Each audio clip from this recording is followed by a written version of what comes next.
looks.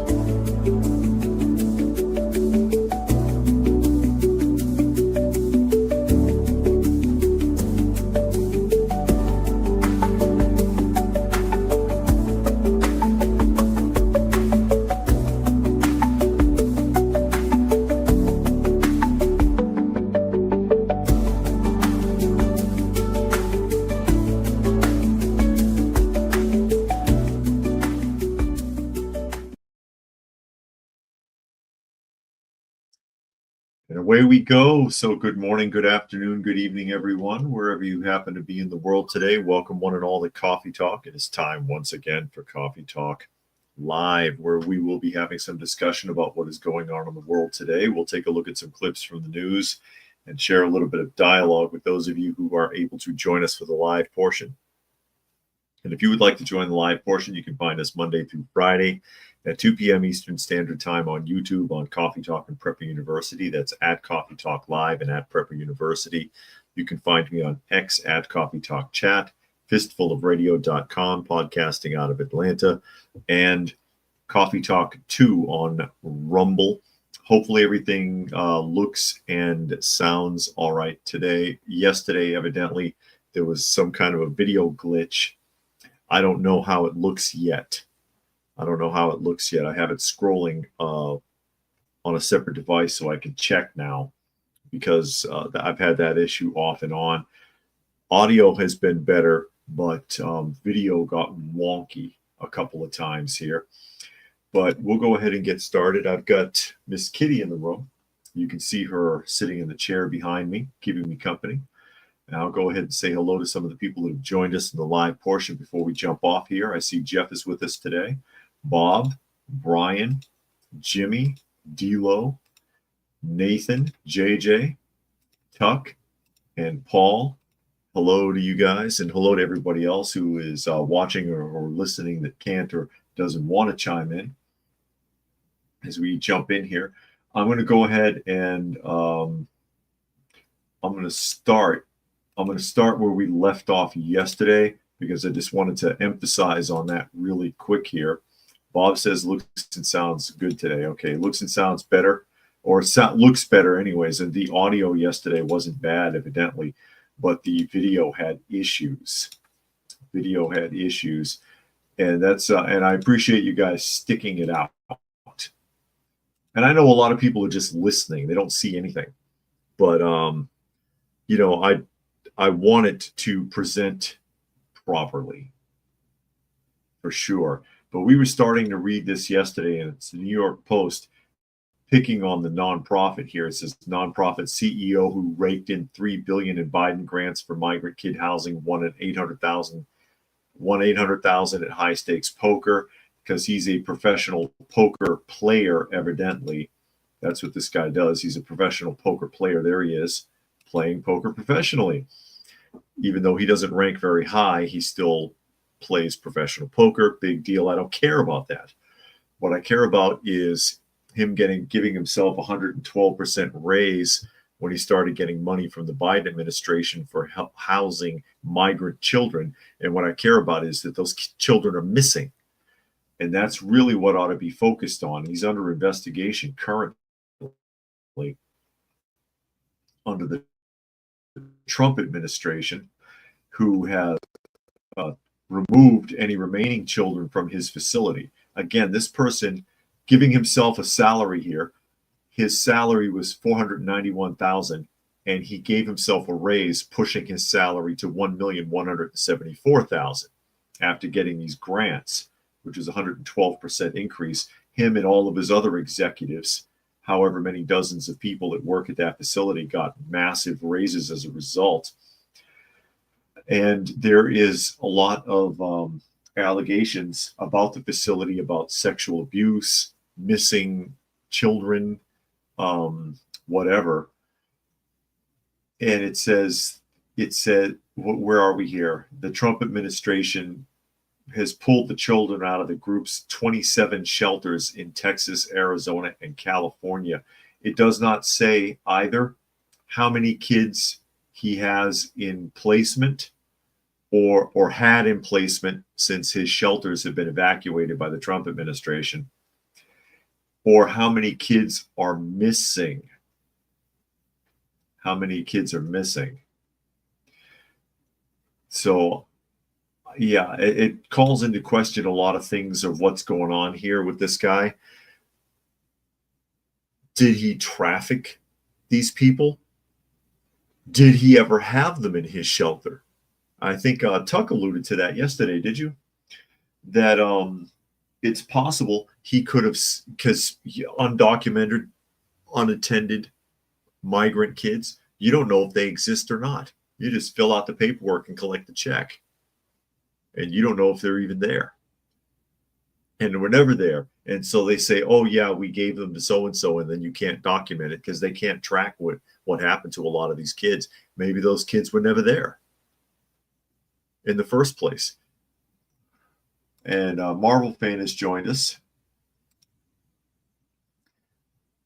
It just calls in. I think this needs to be investigated a lot more thoroughly.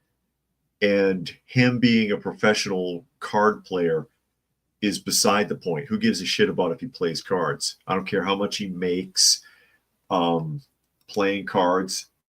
It's irrelevant to me. But whatever happened with these shelters, and don't tell me you needed $3 billion to run these shelters either. That doesn't make any sense to me.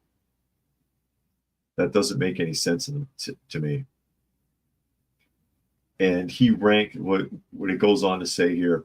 He's a professional poker player, but he doesn't even rank that well. It says, per the data on Henderson Mob and the Global Poker Index, it puts his national rank at 13,557th place.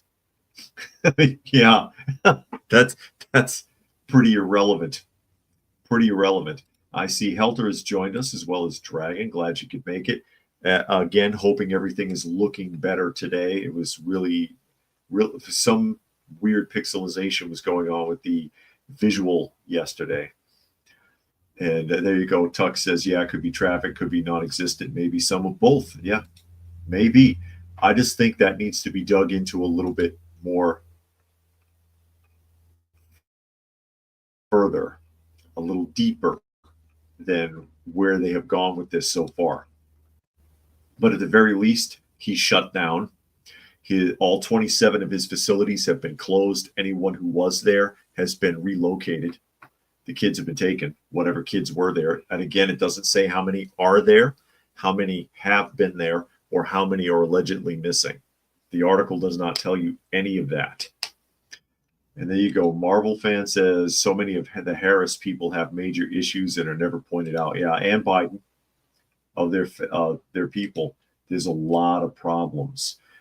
But we'll go ahead and we'll jump into what is alluded to by the thumbnail, and that is, yeah, the Department of Education has been officially nixed, as far as can be, because certain parts of it will take a little bit more than just an executive order to completely kibosh.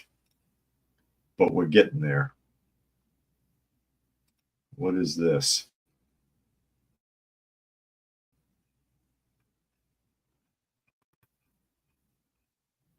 Trying to open up my article. And it's being weird.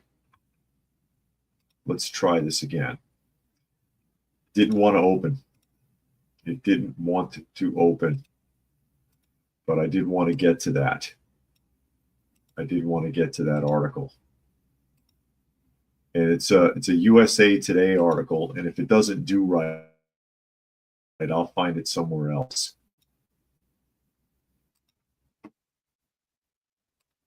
There we are. Trump ordered the dismantling of the education department, but it's not closing entirely. Again, he can't just completely crush it that quickly. It's going to take some work. So President Donald Trump signed an executive order Thursday afternoon aimed at dismantling the U.S. Department of Education, laying the groundwork for the most contentious and far-reaching battlefront in his fight to push the bounds on presidential authority. I thought Biden already did that. The immediate impact of the directive remains unclear. However, given that fully dissolving the department created by Congress in 1979, was created by Jimmy Carter, really, would require action from Congress. Though the White House continues to use words like close and official acknowledged that the department would continue operating in some form, albeit as a significantly smaller agency, and continue to administer critical programs. The Trump administration has shown it is willing to ignore laws set by Congress to cut federal programs through the Department of Government Efficiency and dismantle entire agencies such as the U.S. Agency for International Development. Those efforts, however, have hit roadblocks in federal court. And again, those roadblocks really don't matter. We've talked about that a lot, because these federal judges, of which there are, I think, 700 of them in the United States, these federal judges do not have that authority. They're not even elected officials. These guys are appointed into these positions. They knew someone who knew someone who knew someone that gave somebody a handy in a hot tub once, and that's how they get federal judge. But they were appointed. And they were appointed to run interference, which is exactly what these so-called federal judges are doing, but they haven't the authority. I think I saw a thing of this. Supreme Court's even calling that out, telling them just stop. Quit trying to act like you have the authority to even talk on these issues. You don't. Paul said Biden got paid and he was hardly ever there. Yeah. And Fluke Man has joined us today. But yeah, I mean, they could try. Back to the article. Bracing for a total upheaval of the department, the head of a leading teachers union promised to sue the Trump administration over the action. Oh no, please don't do that. Not another union trying to run interference. Not another union trying to run interference. Said Trump is directing his education secretary, Linda McMahon, to take all necessary steps to facilitate the closure of the Department of Education and return education authority to the states, according to the White House summary of the order, which has been in the works for weeks. And remember, Linda McMahon, right, was originally in charge of that system, wasn't she? And wants to see it destroyed also because it's full of bureaucracy and bullshit. The order simultaneously calls for the uninterrupted delivery of services, programs, and benefits of which Americans rely. Key federal programs for schools, all housed within the Education Department, cannot be removed from the department unless Congress passes laws authorizing such a move. And I imagine that's going to be stuff like federal money that goes towards transportation, school buses, federal money that goes towards lunch programs, things like that. You may not necessarily want to interfere with, but all of the bureaucracy and red tape and all of the regulations and all of the union behind the back handshake stuff needs to go. Paul says government workers are supposed to go into work. Biden and Kamala didn't. Well, yeah, that's also part of the reason why they want for government workers to return to their offices and demonstrate that they are doing their jobs, which they are fighting. People don't want to go back to work. They want to stay home and walk around in their underwear and a pair of slippers all day and half-assed do their job, or double half-assed do their job, as it were, because they were half-assed doing it when they were going to a desk. It just got worse since people were allowed to work from home where they could. Some people aren't suited for that, and they get lazier and lazier and lazier. We all, some of you may remember when Homer worked from home, Homer Simpson, when he became technically morbidly obese because he gained over 300 pounds and had to work from home, and he got lazier and lazier, didn't even want to bother. Peter says, I'm rooting for you guys. I feel it's all a distraction for when they will bring in digital currency. Well, almost every country is working on that, Paul. Almost every country is working on the whole digital currency scam, because they want to be in total control.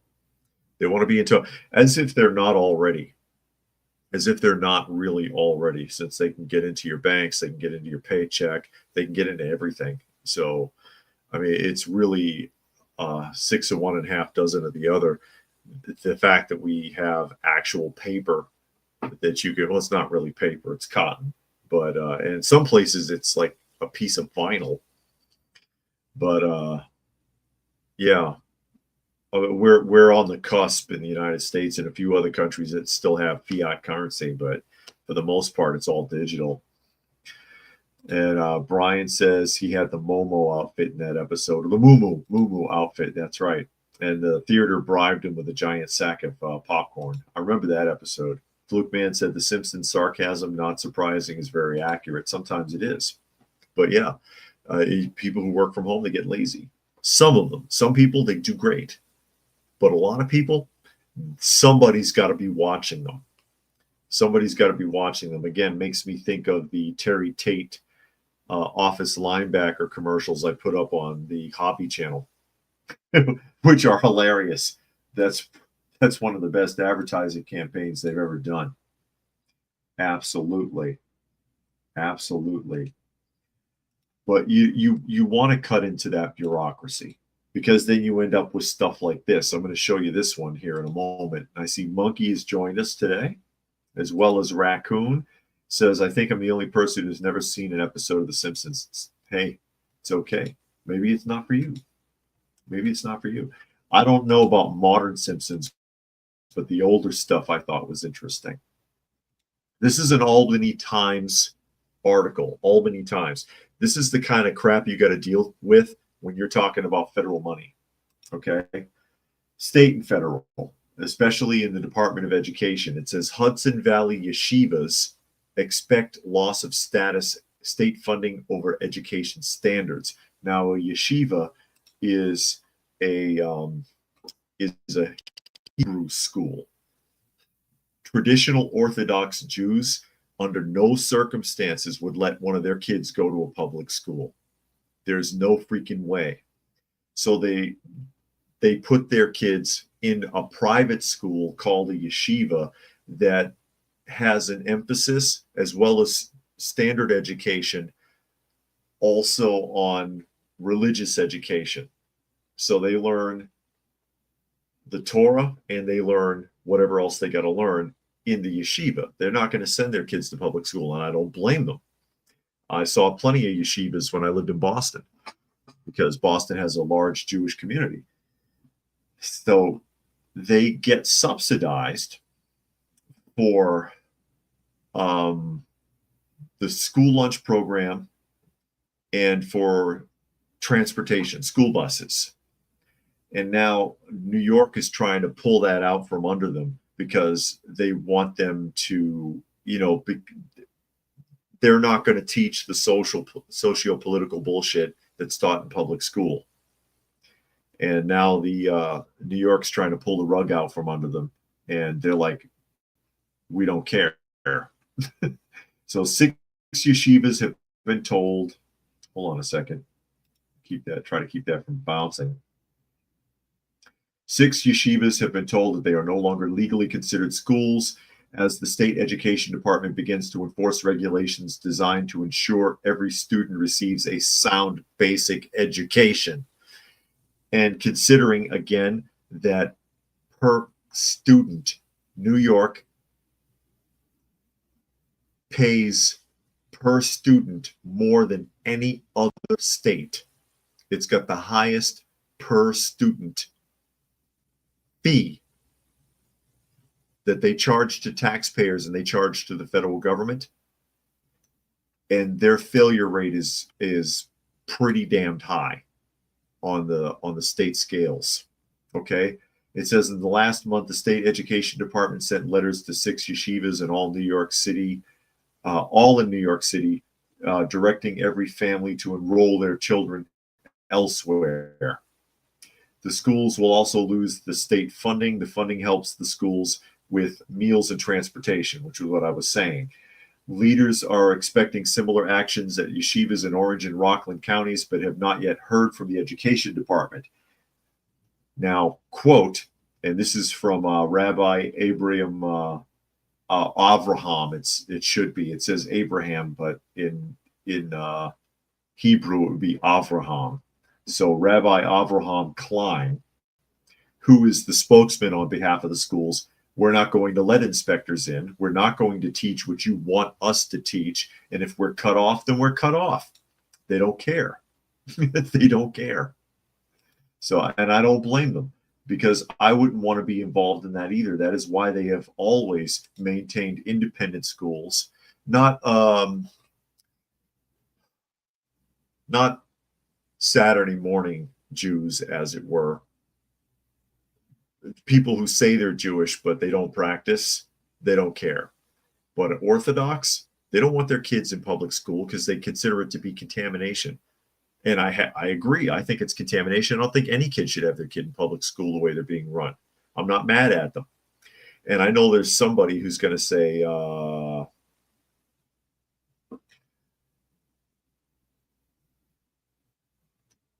I know there's going to be somebody who says, well, what right do they have to collect state funding from the Department of Education for meals and transportation? Well, it's their tax money.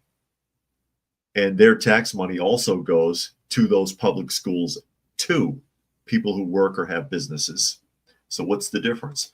Lukeman says that's why Elon said come into the office or don't come in at all. I understand some people travel for dozens of miles both ways, but if working from home makes you lazy, it can cause bankruptcy. That's true. But this is the kind of crap they're talking about. I have no problem with them running the school the way they want to run their school. That's why you go to a private school in the first place. These guys don't want public education. Don't want public education at all.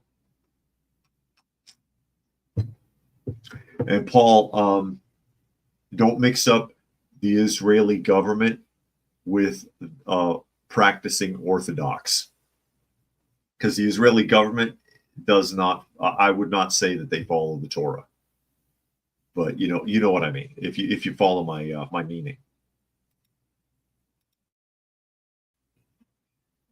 As we shift gears here, and we may as well go ahead and knock this out, because Tim Walz is in the media every day. And as I pointed out, they are really trying to set this guy up for a crack at running for the 2028 presidential election. That I guarantee it, because he's already floated it. And I'm sure he knows about floaters. I'm sure he's left plenty. But he's in the media every single day, this guy. It doesn't stop. Kamala Harris has even faded away. Biden has faded away. I haven't heard from either of them in a couple of weeks. But Waltz, every day this joker's in the media. Fox News article, WWE legend Kane, you remember Kane, used to pretend to be The Undertaker's estranged brother. Now a Tennessee mayor challenges Tim Walz to a charity wrestling match after the governor's bold claim. And you may have heard this, so I'll go ahead and read the article, and then we'll emphasize. After Minnesota Governor Tim Walz said he believes he could kick most of Trump supporters' asses. He said that in an interview the other day. He said he's sure he could kick most Trump supporters' asses. One of them stepped up to the plate. WWE legend Kane, 7 foot and wrestled at over 300 pounds during his illustrious career, has challenged Waltz to a charity wrestling match. Kane, whose real name is Glenn Jacobs, now the mayor of Knox County, Tennessee, issued a challenge to Waltz on Thursday. Because why not get some publicity for yourself, Kane? What the hell, right? All joking aside, Governor Tim Walz, let's put our money where our mouth is. In a charity wrestling match, we'll split the gate 50-50 between our chosen organizations. I'll kick things off myself with a $10,000 donation. What do you say? Walz, who was a former Vice President Kamala Harris running mate this past election, made his bold claim on a recent episode of California Governor Gavin Newsom's podcast. Oh, there's a pair for you. I didn't realize that was on Newsom's podcast. I remember reading the article, though. Quote, I think I could kick most of their asses. I know I can outrun them. I don't know if we're going to fall into that place where we challenge you to, a WWE fight here type thing, he said. That's Walz word salad there because he doesn't know what the hell he's talking about. Walz can outrun anybody. I'll be shocked. He's about to turn 61. He's supposed to be 6'2", but I can't tell because he looks like Curly from he looks like Curly Joe, actually. I can't even let him have Curly status. Curly Joe from from the Three Stooges, because it was Curly, Mo, Larry, Curly, then Shemp, then Joe, then Curly Joe. The worst one was Curly Joe. That's who he looks like to me. But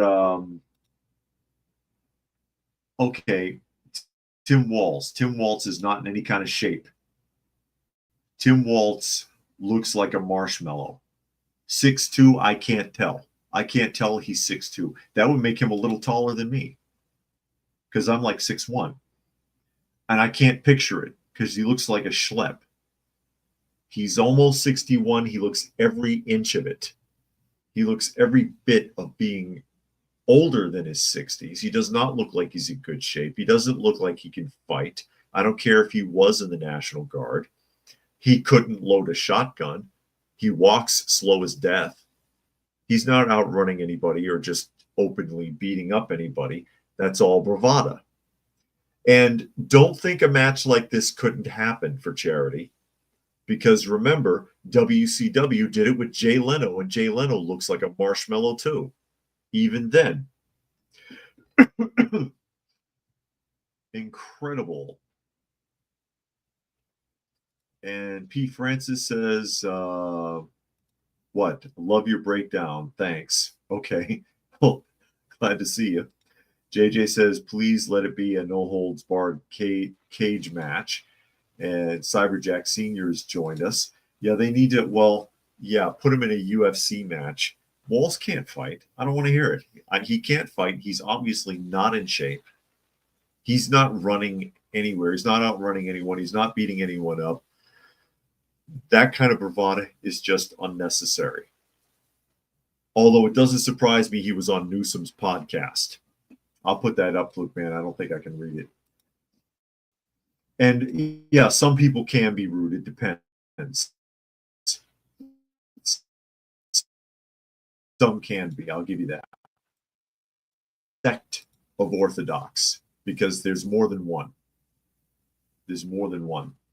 There's like somewhere from 9 to 12, if I remember correctly. It's not as bad as like with Christianity, where there's, and I'm not kidding, close to 5,000 denominations. But of the Orthodox sect, I think there's somewhere between 9 and 12. I don't remember exactly, but some can be. Some can be. It depends on who you deal with. I've met some that are really nice, and I've met some. Furthermore, with Tim, in that same podcast,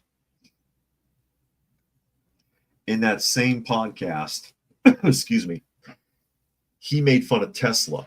All right. Have you heard this? He said that he is personally entertained, paraphrasing a little bit here, because I don't remember the exact wording. He finds it entertaining. He thinks it's funny every time he sees Tesla stock taking a dip. Has anyone heard him say that? He said that, I think it was the same interview. No, I think it's hilarious. I get a kick out of it. I check the Tesla stock every day, and I have a laugh every time I see it go down. That's basically what he was saying. Anybody heard him say that? And this just goes to show me how much of a nitwit we're dealing with, since his state's retirement fund is based on Tesla stock. his state the pension fund for state employees has 1.6 million shares in Tesla. You think he would know that? That's funny. That's your employee's retirement going down the drain if something happens to Tesla. JJ says, I read that article. I liked Musk's response. Musk had a response? I didn't see that. Excuse me. But yeah, I can't keep track of everything. I try. I can't keep track of everything because it's just me. I'm not a real news agency. I don't have 30 interns going through everything and giving me a teleprompter so I can pretend to be a genius.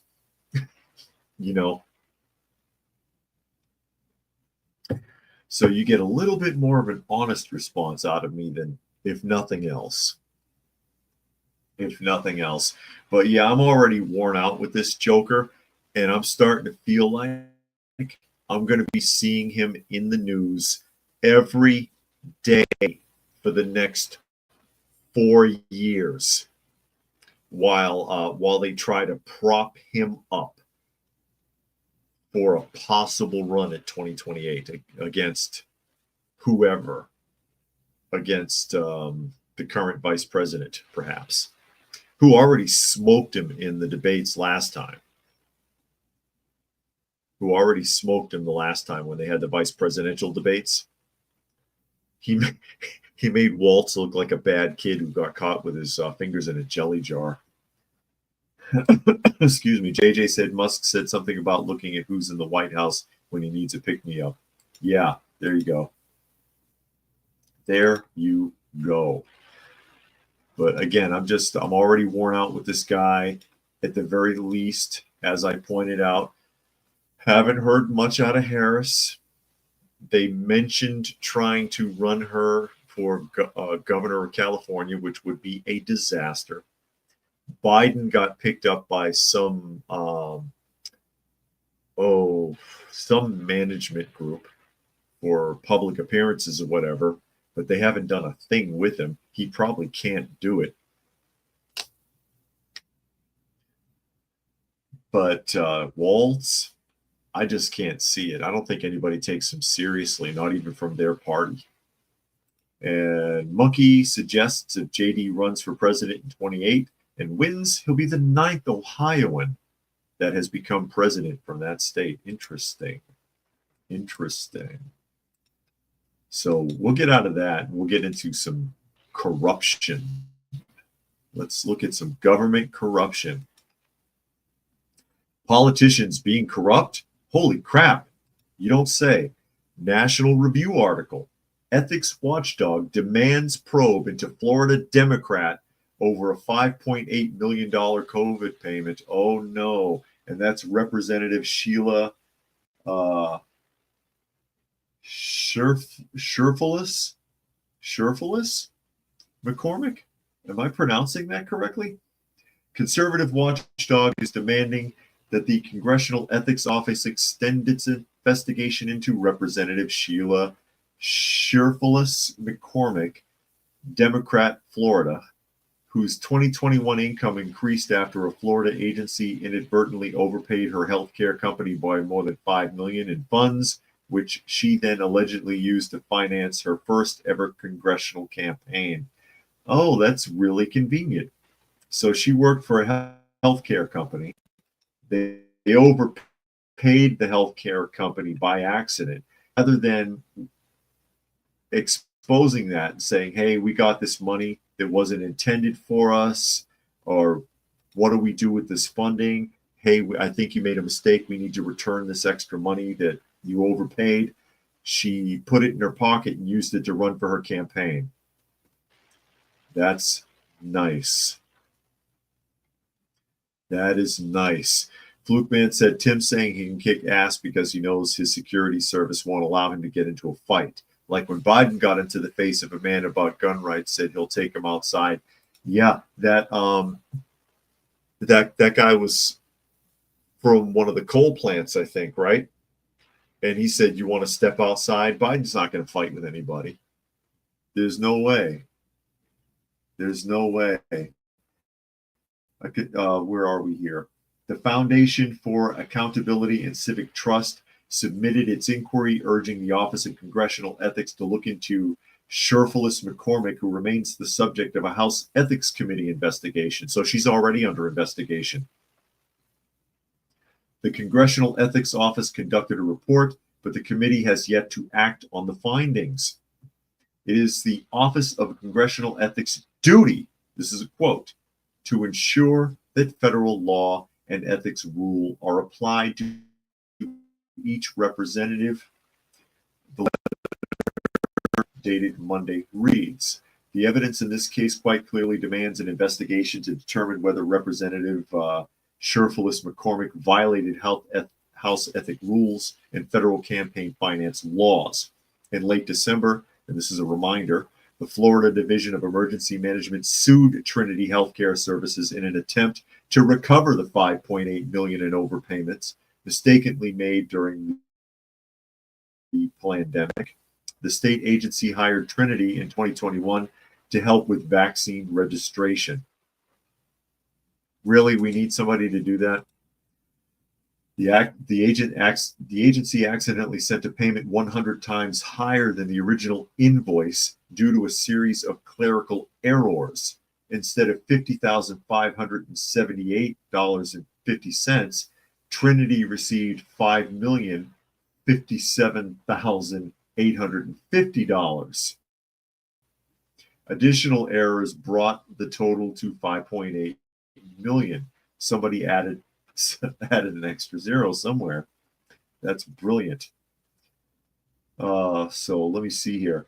Sherfilis McCormick allegedly retained the funds and used that money to finance her 2022 congressional campaign before running for Congress.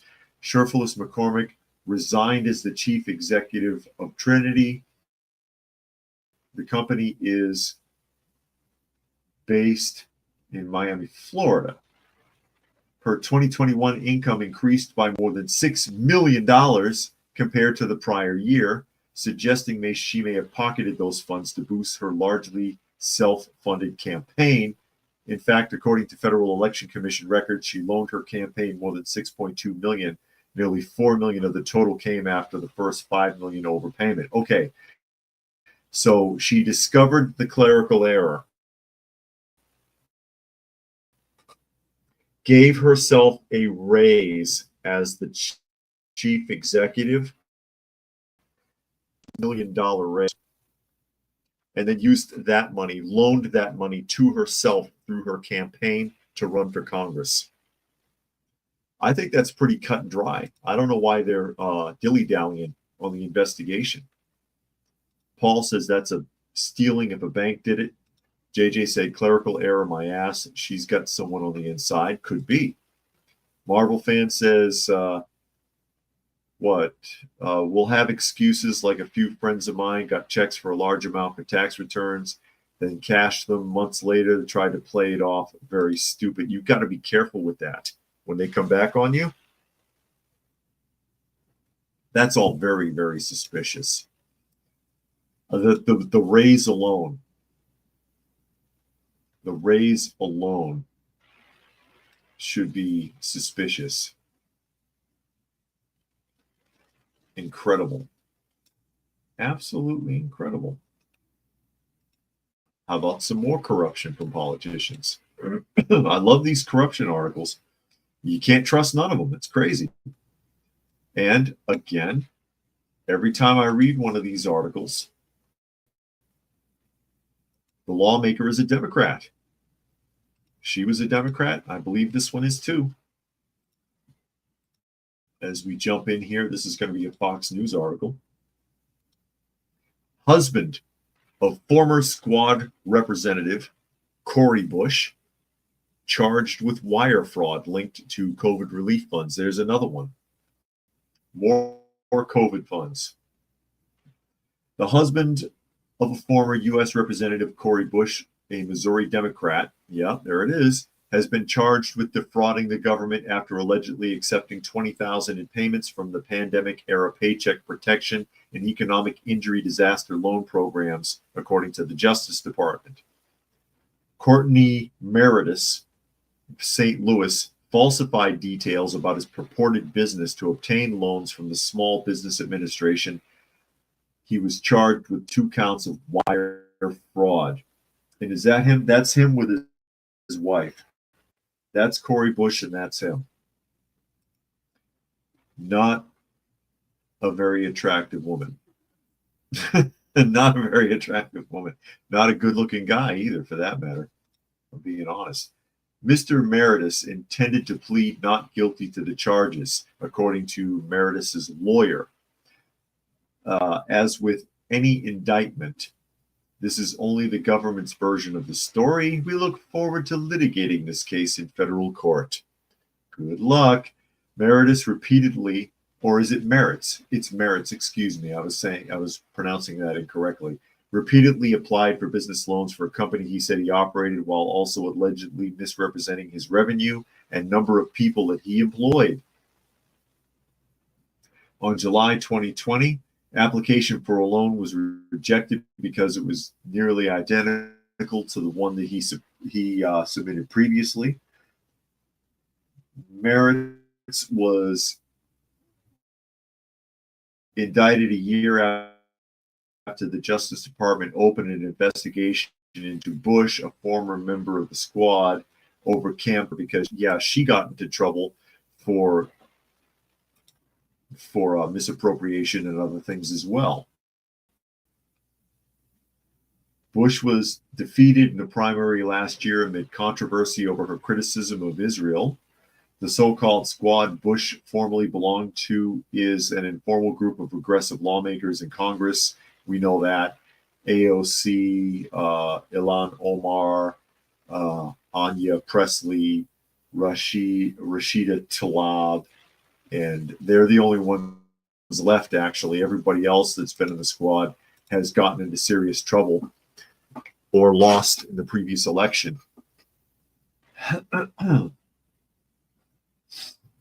Marvel says it never ends. Most of them just haven't been caught yet. They all do it. All of these Democrats, it's going to be loudmouths and cause constant trouble. Best have a clean life and not doing anything bad because it will be found out it's just stupid. Yeah, it's going to catch up. So she was already in trouble for moving funds around and for nepotism with her husband, funneling money to him that she shouldn't have been. And now he's in trouble again for defrauding the government in COVID relief. Not a handsome couple at all. He looks like he spends more time getting his eyebrows waxed than she does. But again, it seems like it's always or almost always. I rarely read one of these, and it's a Republican lawmaker. You know, I've mentioned that before. Rarely. I can't remember the last time it was a Republican. It's always a Democrat lawmaker, and there just must be something about it when you're looking for bribes, when you're looking to launder money, when you're looking to do something illegal and you want to be a politician. There's something about it that says, hey, that's the party for me. I just don't get it. You know, it's incredible. Absolutely incredible. That's incredible. Who remembers the show That's Incredible from the 70s? Who remembers that show? Anybody? I know somebody's going to look it up.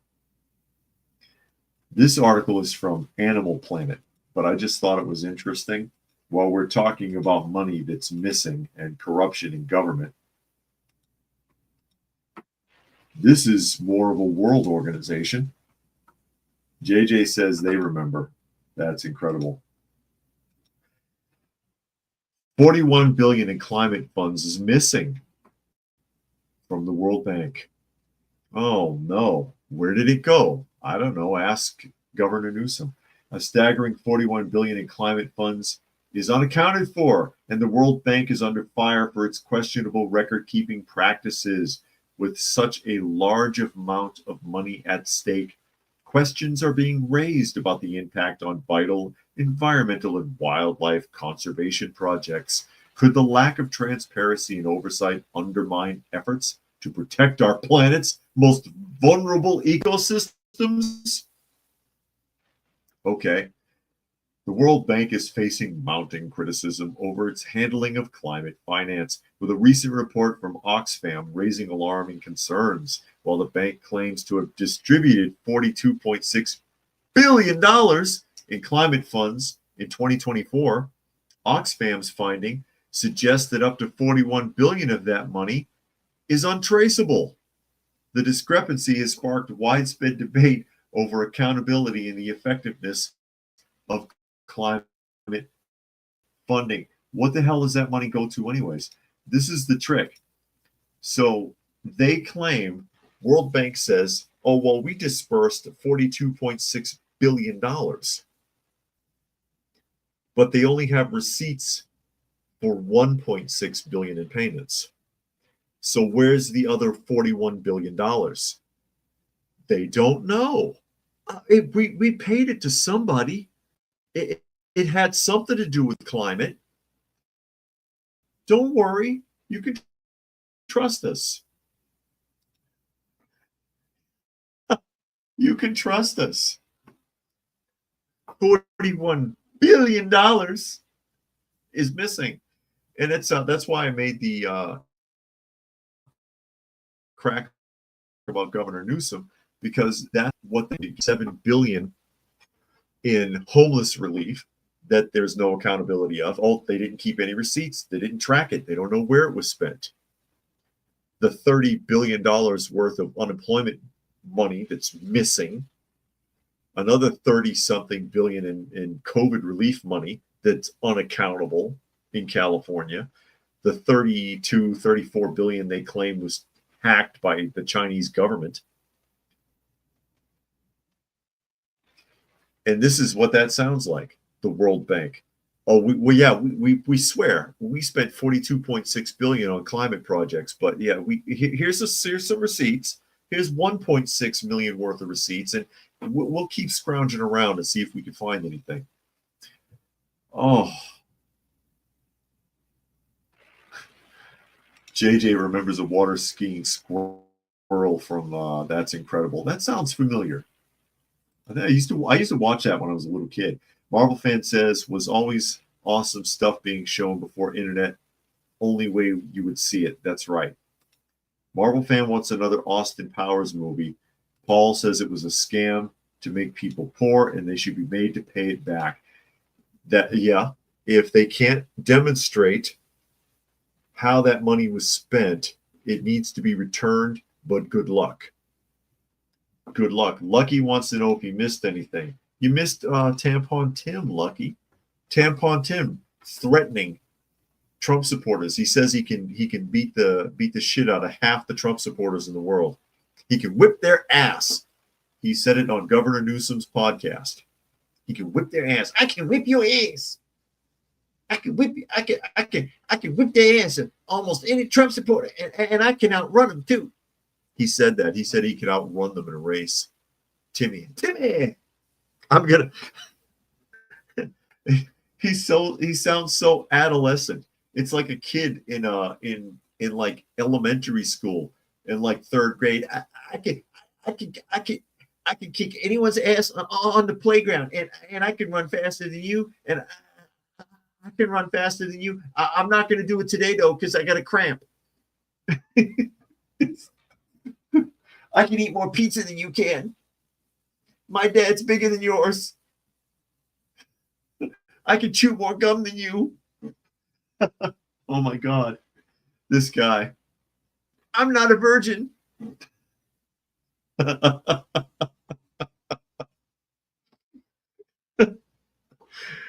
It's such an adolescent thing to say. It's so childish. The guy's I think he turned 61 in April. 61 in April, bragging that he can lick anybody.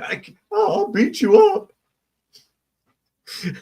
You got me going on Tim Waltz again. I can't stand that guy. And again, he's not going away. He's in the news every freaking day. Every day. Every day. I saw a woman naked. I did. That's what I think of. I picture myself back in third grade and just remembering the dumb shit that kids used to say. And they try so hard to be serious, telling crazy lies, things that don't make any sense. I jumped out of a tree 20 feet high. Yeah, okay. Paul says Tampon Tim may not like children, but he loves horses. Oh, no. Raccoon said Waltz is the new Bernie. Did Bernie ever threaten to beat anybody up? I don't think he said he could outrun anybody. That's Bernie Sanders. I got bigger mittens than you. Hey, remember, Bernie was memed once. That's probably the most famous he's ever been in his life. Memed in that lawn chair with those ginormous mittens on, like he's like 7 years old. Remember the old mittens? They had the little clips to put them onto your cuffs so little kids wouldn't lose them. That's what they look like. But again, back to the point. Oh, man. Back to the point. World Bank lost $41 billion. They don't know where it is. Oh, they know where the hell that money went.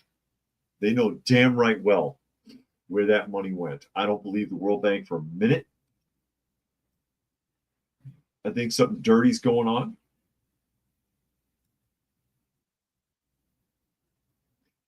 Now, this is something dirty going on.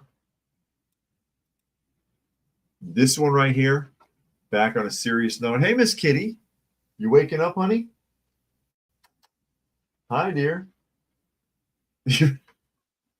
Miss Kitty, everybody, waking up. This is sad. And this will go to show you how evil people are. And this popped into the news feeds yesterday. Okay? This popped into the news feeds yesterday. And it's a stark reminder of how evil people are. And this is a Fox News article. All right? And I hope you're sitting down. Florida woman charged for drowning her dog in an airport toilet after it was barred from traveling. Okay. There she is. That's her picture.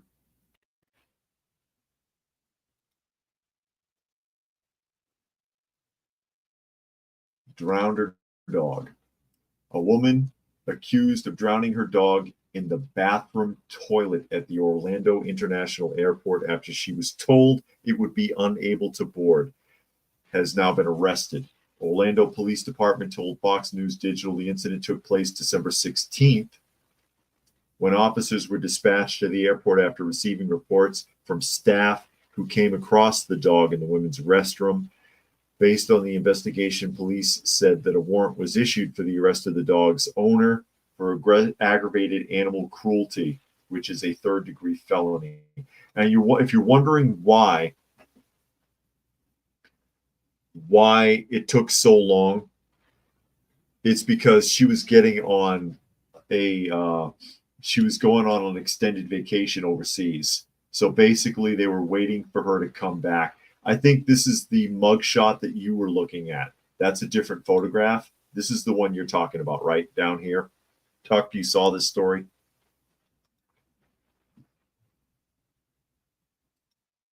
How evil. Instead of making other arrangements, because you can do that. I've known somebody who had this happen with a small dog before, and you can make other arrangements. That they got a carrier, okay. You can rent a carrier. They put the dog in the hold. It just costs you a little extra. You can work it out. You can work it out. She didn't want to work it out. As a small dog, how evil do you have to be to take a helpless creature and drown it in such a horrible way because you didn't want to bother to go through the proper channels to transport the animal, and then threw it in the trash. And the cleaning lady got wise to it, found the animal in the garbage, reported it, and they've been waiting for her to return to the States so they could arrest her. And it doesn't say it in the article. I don't know if this is accurate or not. I heard she's in law enforcement. Has anyone else heard that? This is why I don't like people. Right there. There's too many people like this. Too many people like this. An animal that you're charged with caring for. You bought that animal. You bought it. You got it from a shelter. However you ended up with that animal. And you're going to gruesomely murder it because it's inconvenient. That is the sad state of being human. That is horrible. And it hits me sideways seeing articles like that, seeing things like that, because you all know I take care of animals. Cats and dogs. I rarely get a dog. Usually it's cats. I couldn't imagine. Can you imagine how she would treat people? And good Lord, if she is in law enforcement. Like I said, I can't confirm that, but I heard that she's in law enforcement. How awful. How awful. What the hell is wrong with people? No wonder God flooded the earth. I mean, seriously, we're due. we're due for another global disaster, a real one, not COVID. I'm waiting for the meteor shower. I'm waiting for the meteor shower. Any day now. When's it coming? Because we are past due. People are just horrible.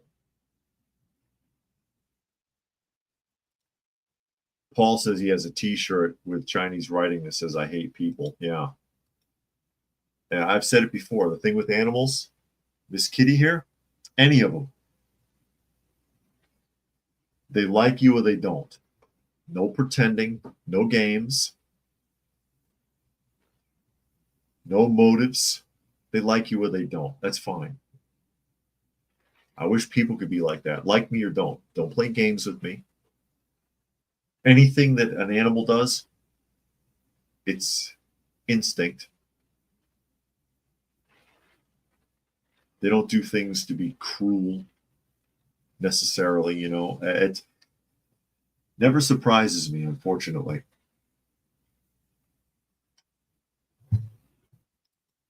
Absolutely incredible. Who does that? Who does that? I wonder if she has children. How she must treat them. Oh, but she's a great mom, I'm sure.